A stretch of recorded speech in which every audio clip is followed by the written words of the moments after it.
During the height of the quarantine, our office fell silent except for the hum of computers and occasional tapping of keyboards.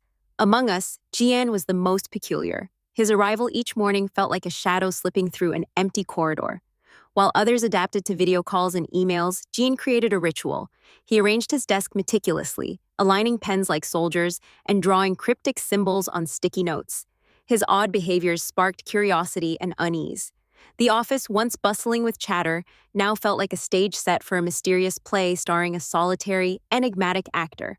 Days passed, and Jian's odd habits deepened.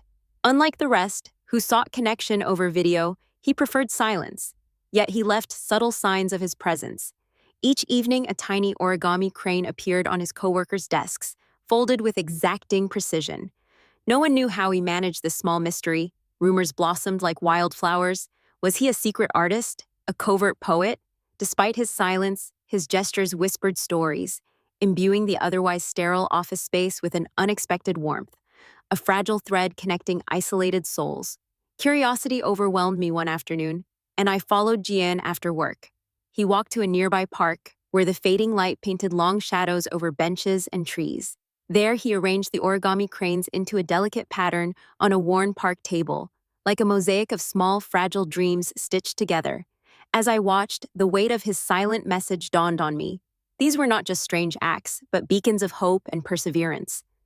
In a time of isolation, his eccentricity wove invisible bridges between us, reminding us we were not alone.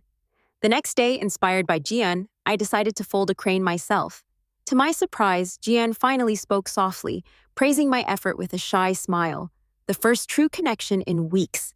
Our small exchange rippled across the office. Others began to add their own folded cranes, creating a colorful garden of paper birds on windowsills and keyboards.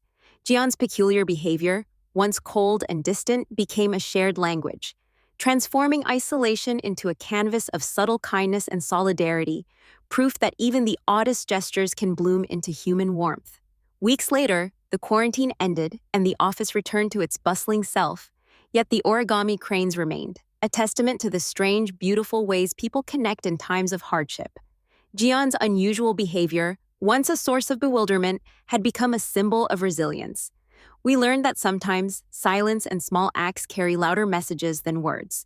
In the quiet corners of isolation, amid peculiar gestures, friendship quietly took root, reminding us that even in solitude we are never truly alone.